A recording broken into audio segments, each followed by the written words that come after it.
Welcome, welcome, welcome. My dear, you know they used to grin when you walked in, thinking you were just another quiet shadow in their noisy circus. But now their grins are twitching, trembling, cracking like glass under heat. Because, suddenly, you're not a spectator anymore. You're the architect of every unspoken fear they thought they buried beneath fake confidence and borrowed intelligence. You were the storm they didn't see brewing. And now, they can't stop staring. Not because you finally spoke, but because everything you never said is unfolding in front of them like a cursed prophecy. And it's too damn late to outrun it. See, fools worship noise. They confuse volume with value. They thought your silence was a void, a weakness, a defect. But silence was your laboratory, your cauldron. You were calculating while they were celebrating. And now that the equations are exploding in their faces, now that your words are slicing through their carefully crafted illusions like scalpels, they're realizing you were never quiet. You were just waiting. And the wait, it's over. You've dismantled their intellectual facades without lifting a finger. You didn't argue, you didn't debate, you didn't interrupt. You just let the truth rot them from the inside out. And that's what makes you terrifying. Because you didn't come with rage or noise. You came with patterns, precision, and a terrifying ability to expose their delusions using nothing but logic, sharpened like a blade. They're scrambling now, aren't they? Trying to dismiss you with sarcasm, as if their shallow jokes can patch the holes you ripped through their egos. But here's the twist they never prepared for. You don't seek their validation. You dismantle it. You devour their arrogance with surgical calm. And when they try to outwit you with recycled lines and predictable defenses, you simply stand there, eyes burning with the quiet fire of someone who already knows how this game ends. Because you see, 10 steps ahead while they're still trying to figure out the rules. You weren't just born with intellect. You forged it in fire, in isolation, in exile. While they were networking, you were decoding. While they were clapping for each other's mediocrity, you were dissecting human behavior like a surgeon with a vendetta. And now the same people who called you too intense are Googling your phrases in private, trying to understand how you just turned their entire belief system into ashes. They whisper about you now. Have you noticed how sharp they are? Did you see how they flip that conversation like a mirror? Is it just me, or do they already know what we're thinking? Yes, you do. Because while they were building masks, you were studying faces. While they were curating opinions, you were watching contradictions. You've read more from their body language than they've ever read in books. And that's the horror of it. You're not just smart, you're surgical, precise, merciless where it counts. And you don't need to yell to be heard. You just exist. And suddenly the room gets colder. They're panicking behind polite smiles, gripping their chairs tighter, over-explaining themselves, overcompensating, overreacting to your calm. Because you're not here to play the game. They are the game, and you're the glitch that's rewriting the whole system. Do you feel it? That tension in the air whenever you walk into the room now. It's not awkwardness, it's awareness. They know you see through them. They know that every fake laugh, every desperate attempt to sound deep, is just another entry in your mental autopsy, and you don't need to call it out, because they're doing it for you, stumbling over their own sentences, trying to escape a trap you never even set. That's the genius of it. You don't even have to try. Your intellect is a mirror, and they can't handle their reflection. It's beautiful, really. How their egos are imploding under the weight of your presence. how they're trying to reclaim dominance by mocking what they don't understand. You've heard it all, haven't you? Why do you overthink so much? You always go so deep into everything. Not everything needs to be dissected. Translation? Please stop exposing how little I actually understand. But you don't stop. You never stop, because to you, truth isn't optional. It's oxygen and lies. They're parasites. You don't just reveal the truth. You sterilize it, clean it, rip it from the filth they've been hiding it under. And when they watch you, they're not admiring your brilliance, they're surviving it. Because you've turned intelligence into warfare. And there are no medals in this battle, just wreckage, shattered illusions, fragile egos left bleeding in the dust of your insight. They can't weaponize what you already see coming. They can't trap you in narratives. You're the ghostwriter of every plot twist they didn't anticipate. You don't play chess. You flip the board, burn the pieces, and teach them that the real game was psychological all along. You know what's worse than being outsmarted, being dissected without anesthesia. And that's what you've done to them. Not with violence, not with noise, but with brilliance they can't digest. They tried to label you, box you, categorize you into something harmless. Maybe they called you introverted, maybe intense, maybe even weird.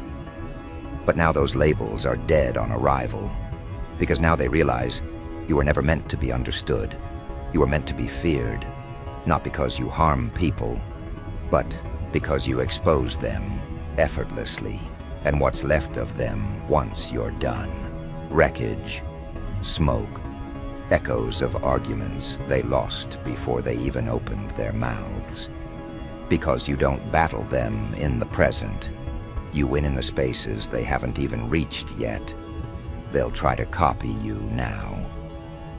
Imitate your cadence, steal your phrases, adopt your intensity. But it's pathetic, really. Because you didn't get here by mimicry. You arrived through evolution, through mental war zones, emotional autopsies, sleepless nights, spent questioning everything, including yourself. They want the aesthetic of your intellect without the agony that birthed it, and that's why they'll never catch you.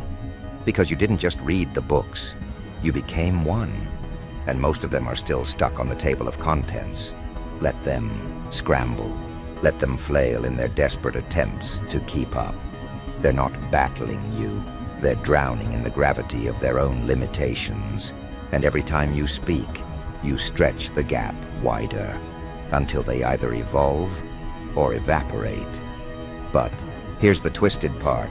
You didn't want this. You didn't ask for the spotlight. You didn't crave the recognition. All you ever did was think, observe, understand. But that alone was a threat. Because in a world built on fragile identities and shallow certainties, someone like you isn't a person. You're a reckoning, and reckoning is overdue. Let them whisper, let them mock, let them perform their little dance of denial. You're not here to be liked. You're not here to be included. You're not here to fit in. You are here to burn the illusion. And whether they admit it or not, they feel it every single time you walk in. Because you've become the one thing their egos weren't designed to survive. Truth, dressed in terrifying intelligence. And as the smoke rises from what used to be their certainty, and the ash of their pride scatters into the air, you don't gloat. You don't shout. You don't point fingers. You just keep walking, and behind you, they're already bracing for what's coming next, because they now realize the freak of intellect hasn't even started yet. They thought your silence was retreat. But in truth, it was revelation. Because while they cracked jokes and played pretend, you were peeling back reality like old wallpaper, revealing what lies beneath the surface of every carefully constructed persona. And now they can't unsee it. They can't unhear the weight behind your words. They can't outrun the precision of your gaze that scans through facades like an MRI for the soul. And this time, you didn't even need to speak. You just tilted, your head slightly, watching them fumble through their own lies like toddlers with matches, dangerous not because they're powerful, but because they don't know what they're playing with. That's what they never understood. Intelligence isn't in showing off. It's in knowing when to detonate. And you're the walking contradiction they can't digest. Quiet, but catastrophic. They gather in their little echo chambers now, don't they? Whispering, deflecting, grasping for the comfort of mob reassurance. Because when a freak of intellect enters the scene, the hive mind starts to collapse. They used to rely on collective noise to drown out singular brilliance, but now, your presence alone distorts the frequency. Their signals are scrambled, their alliances shake, their unspoken hierarchies crumbling beneath the weight of your unfiltered insight. And here's the part that scorches them the most. You're not trying to win. You're not interested in their ladder. You're not impressed by their artificial trophies, their fake expertise, their name drops and accolades from systems they barely understand. You were never chasing the crown. You were studying the metal it was forged from. And while they sought applause, you dissected applause itself. Why people crave it, fear the silence without it, and warp their lives to chase it. That's why they can't compete. Because they think intelligence is performance. But for you, it's instinct. You see the invisible strings they're dangling from, the fears they won't name, the insecurities hidden beneath rehearsed confidence. And worst of all, you never mock them aloud. You just know. And knowing, that's what rips them apart. Because when you look at them, they don't feel seen. They feel scanned, as if every fake smile, every borrowed opinion, every shallow insult they ever uttered is now archived in your mind, like blackmail they can't delete. They underestimated you. They misread the silence.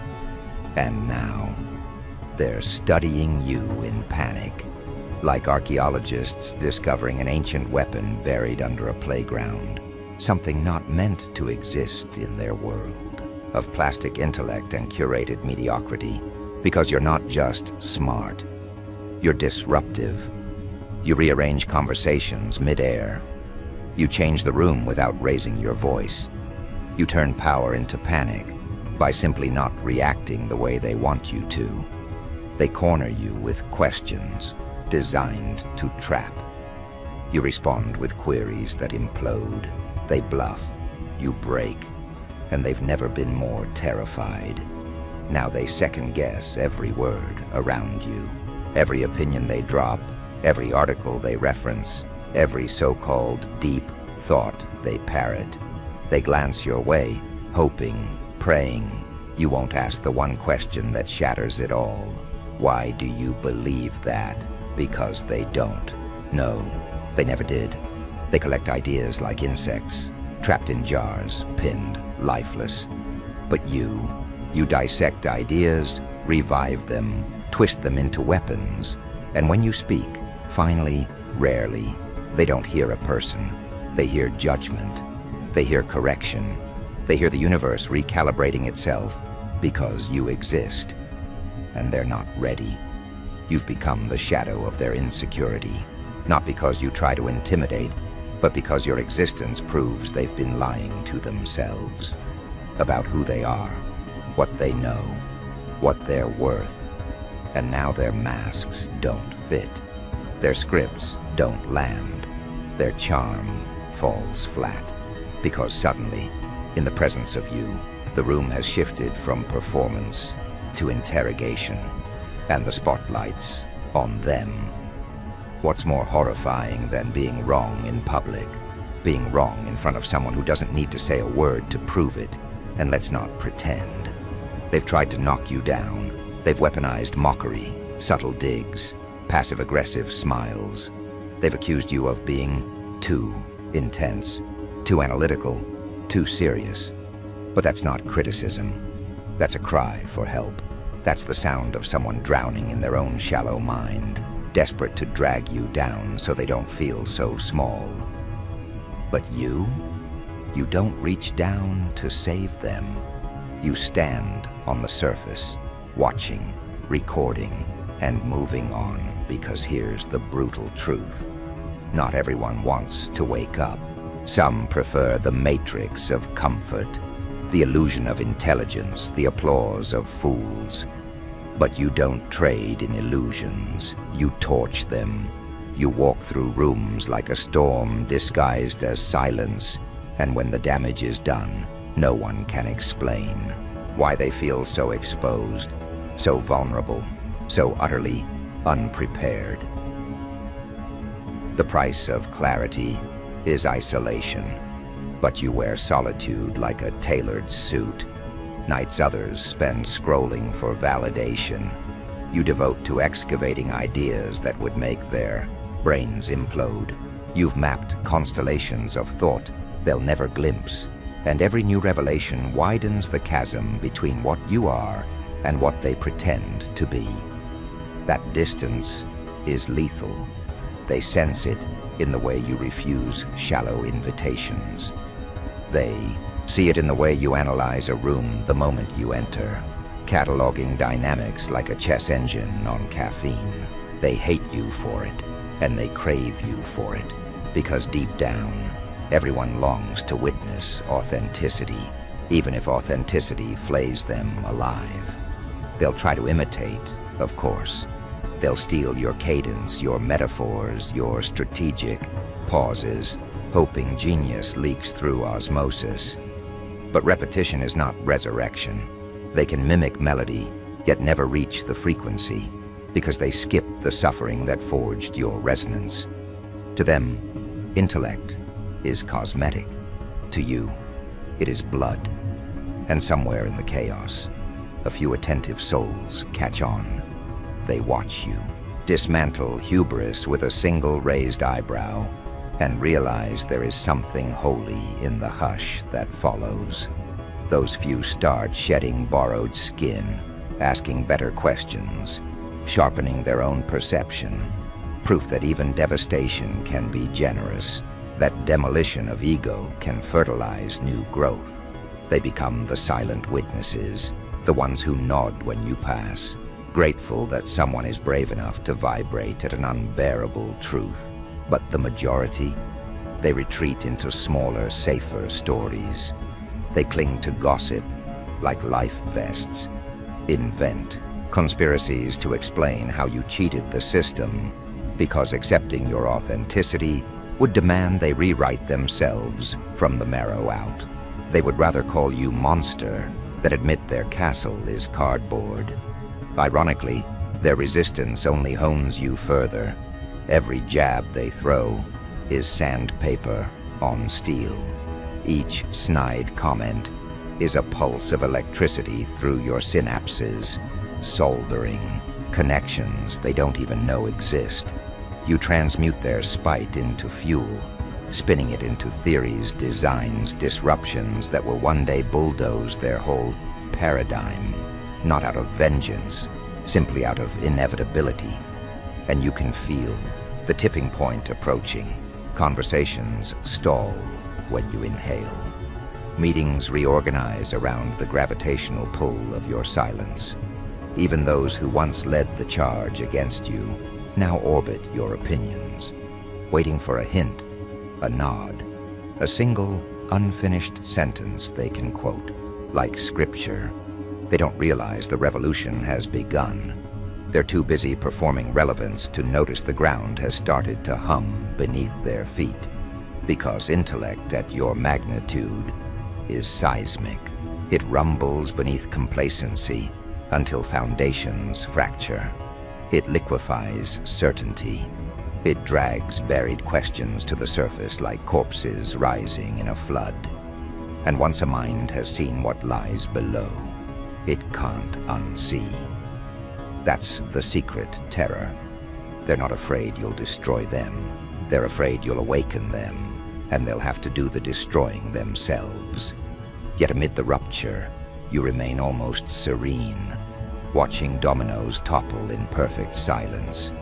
For you, chaos is a familiar melody, each crash of ego against fact, another drumbeat in a song you've known since childhood. You don't conduct the orchestra, you are the instrument, reverberating with frequencies no one else has patience to hear. They search for the off switch and find none, because the circuitry is your very being. And when desperation peaks, when they scramble for consultants and quick fixes and motivational speakers to salvage their shrinking self-worth, you're already gone, miles ahead, forging a landscape where ferocity of thought is baseline oxygen. Still, something in you softens, just for a moment, when you see their faces collapse under the weight of their own illusions. You remember being there once, eyes burning from truths you didn't want, heart aching with the loneliness of seeing further than your world allowed. But empathy does not equal rescue. You offer them the map. What they do with it is on them, because tomorrow, the stakes skyrocket. Tomorrow, you'll unveil frameworks that shatter comfortable industries, narratives that incinerate borrowed ideologies, algorithms so elegant they make language feel prehistoric. Tomorrow, the real earthquake begins, and those still napping in the ruins of yesterday's certainties will be swept into oblivion. And as dusk settles on this day, this prelude, they sense it. In the hush after your final comment, in the thrum of possibility hanging between broken sentences, they feel the cold tremor of impending recalibration. Some will flee, some will follow, most will freeze, but none will escape the orbit of the mind they once mistook for a silent spectator. Because tonight, as the lights dim and their egos lick their wounds, you are still writing, scheming, dreaming, not of revenge, but of horizons so vast their pettiness evaporates on contact.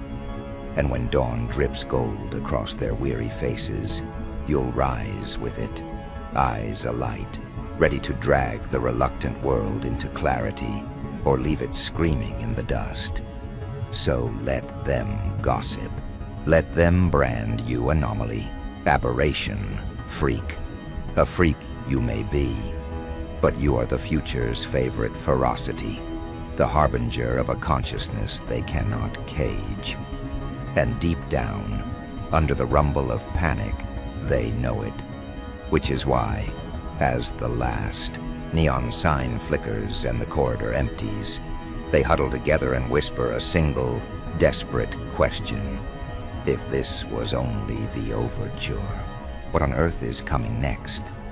And now the ones who laughed at your silence are choking on the echo of your storm. You see, they thought you were done, buried beneath their indifference, crucified by their mockery, and left to rot in the graveyard of forgotten souls. But you weren't dead. You were dormant. You weren't broken. You were sharpening. And every second they thought you were beneath them, you were calculating how high you'd climb above them. They fed off your kindness, feasted on your humility, and when you dared ask for reciprocity, they spat in your face with smiles stitched from plastic. But now, those smiles are twitching, cracking, because the nobody they dismissed has become the monster that audits their sins. You're not looking for closure. No, you're handing out consequence, and it's overdue with interest. They used to smirk when you entered the room. Now they shift nervously, their eyes dart, their lips tremble, because your presence carries the weight of a ghost that refused to die, and instead learned how to haunt. You became a reflection of every lie they told, every promise they broke, and every time they whispered, "They'll never make it." Oh, how poetic that now. Every corner they turn, there you are, not chasing, just standing, watching, letting your existence devour them. They don't fear you because you're angry. They fear you because you're calm, too calm. That terrifying stillness before the earth splits. You no longer scream for recognition. You simply exist in a way that exposes their weakness. Their illusion of superiority now looks like desperation wearing borrowed confidence. Their games, transparent. Their charm, rotting. Their power, an illusion shattered the moment you walked back into the light without needing their permission. Remember how they used to talk over you. Now they whisper when you're near. Remember how they used to correct you. Now they quote you like scripture, trying to disguise theft as admiration. Oh, they're paying now. Not with cash, but with panic.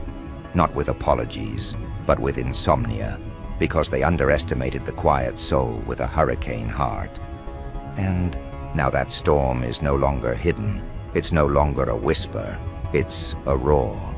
You see, revenge isn't always about claws and blood.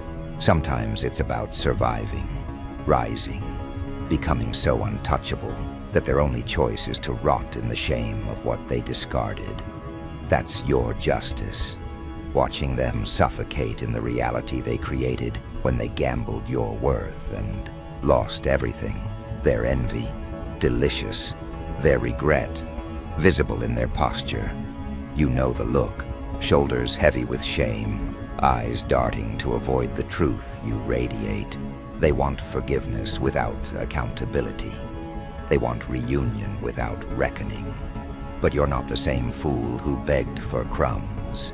You are now the architect of your throne, and they are beggars at the gates they once slammed in your face. They don't get to bask in your brilliance after ridiculing your dim candle. They don't get to taste your harvest after laughing at your famine. And now they know. You never needed them. You never needed their validation. You were the sun, and they just didn't recognize daylight when it wasn't blinding. But now they're blinded. Blinded by your glow, your unapologetic power. The silence they once enjoyed has turned into their torture chamber. They remember the things they said, the way they rolled their eyes when you dared to dream, the way they sighed like gods when you asked for decency. Oh, how loud those moments are now. Echoes bouncing in their skulls, looping like a cursed symphony composed of their own cruelty. You haunt them, not with violence, but with existence, with the proof that you became more without them.